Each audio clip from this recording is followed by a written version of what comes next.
Flea market season has begun. In fact, the Brimfield Flea Market, which is one of the biggest flea markets, if not the biggest flea market in the Northeast, is coming up in just a few days. So I figured this was a great opportunity for me to share my experience and a few tips for you to have the best experience shopping at a flea market.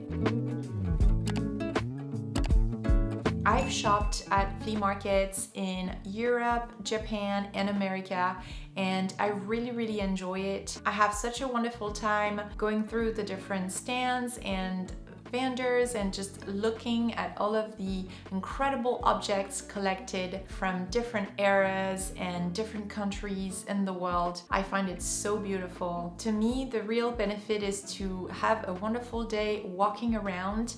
It's a very nice way to work out, but in all seriousness though, it's also a great way to disconnect and get inspired by so many wonderful treasures. There are so many different sizes and options and events around flea markets, secondhand markets. It can be overwhelming. Sometimes it is so huge and you don't know where to start, and you literally don't know where to start. So these tips that I'm going to share with you can be applied for huge flea markets as well as smaller ones. Maybe I can also make a similar video for thrift shops, so let me know in the comments and I will work on that. You can ask any questions in the comments below. I'll be really happy to answer.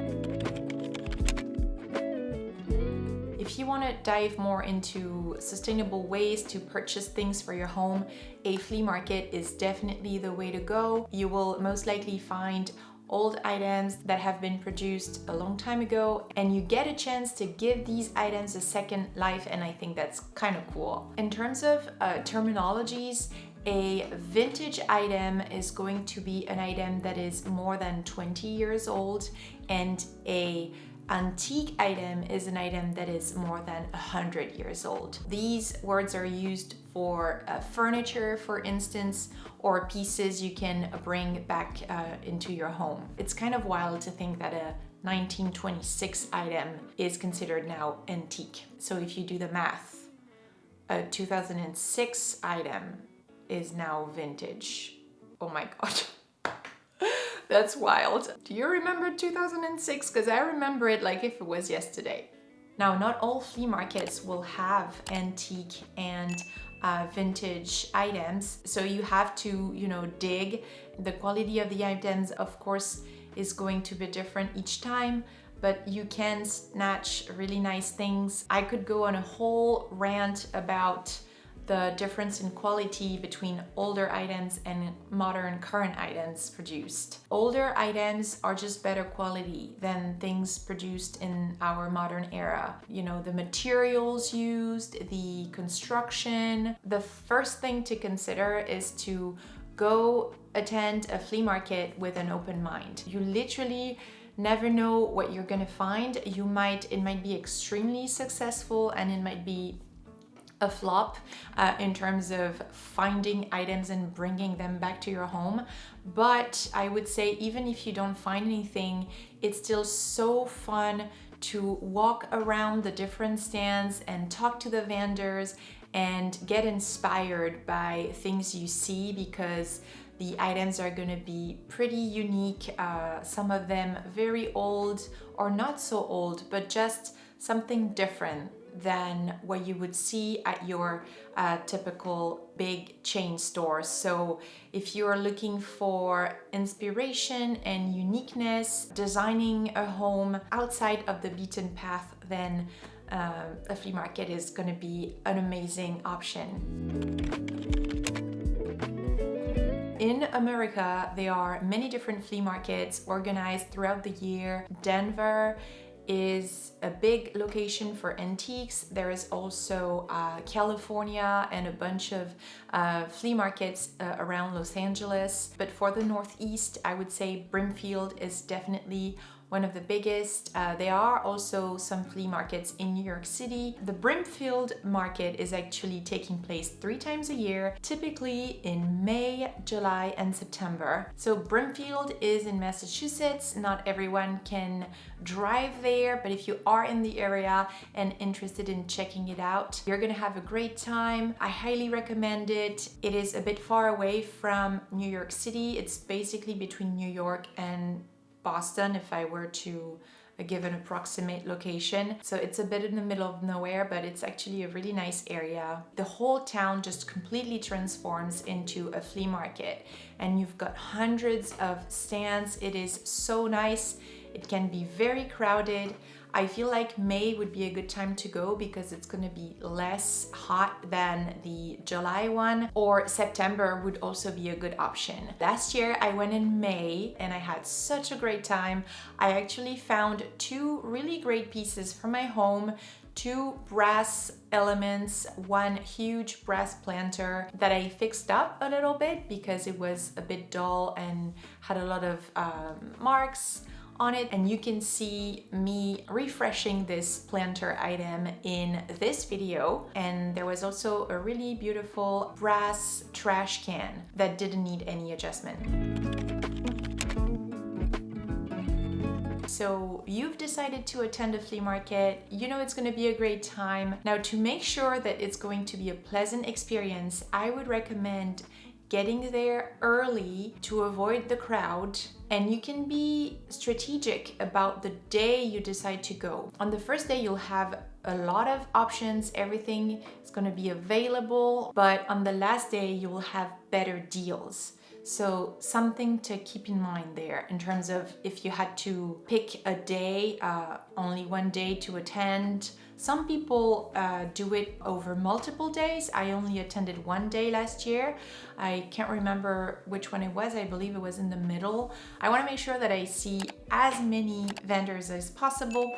So I like to start at one end and walk my way all the way down in order not to miss, sections, and it just makes more sense to go that way. So that's one thing you can do.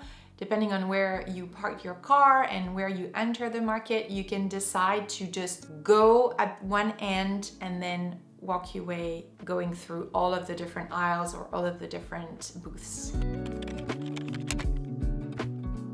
You want to dress up comfortably, and by that I mean 1000% the most comfortable shoes you own, because you are going to walk a lot. The Brimfield market is very, very big. It's huge. It's the whole town transformed.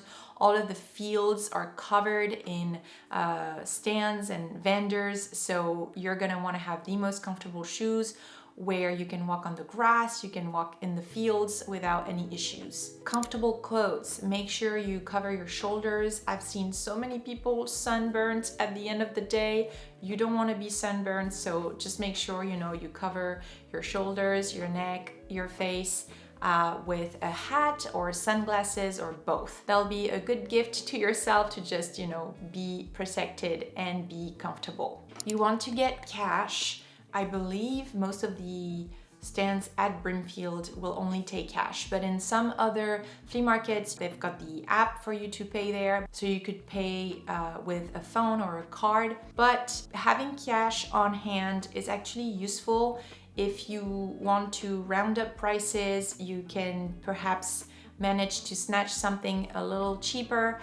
If they ask for, say, $25 and you only have a $20 bill, you can say, well, this is all I've got. Would you take 20 for it? So that kind of thing is also helpful. So get cash. If you have specific things you need to purchase, if you are looking for furniture, it's a good idea to take measurements of the places you're considering in your home and bring a measuring tape with you. And that way you can check if the items are gonna fit or not and avoid disappointment if it wouldn't fit. A water bottle is a good idea. Most of the time they do have food trucks or stands. You can check on the website organizing the market whether or not they've got food, but it's a good idea to just have, one water bottle, perhaps a couple snacks just in case. If you have a cart, it's definitely a good idea to bring it with you so you don't have to walk for a long time and bring your items back to your car. There's also a lot of the time the option to pay for the item and then pick it up by coming closer with your car before you leave the market.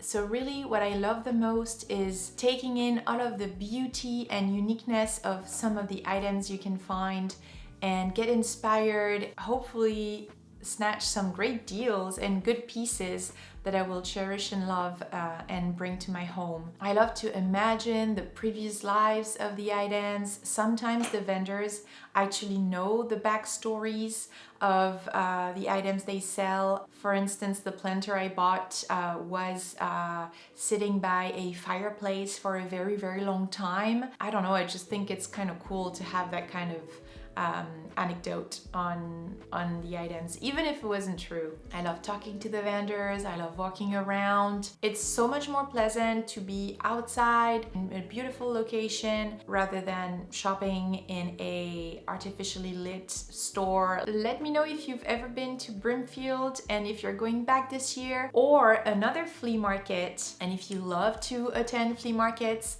let me know in the comments which one is your favorite. I'm gonna go back to a room makeover and work on an outdoor space next, so make sure to subscribe to see that, and I will see you guys in my next one. Bye!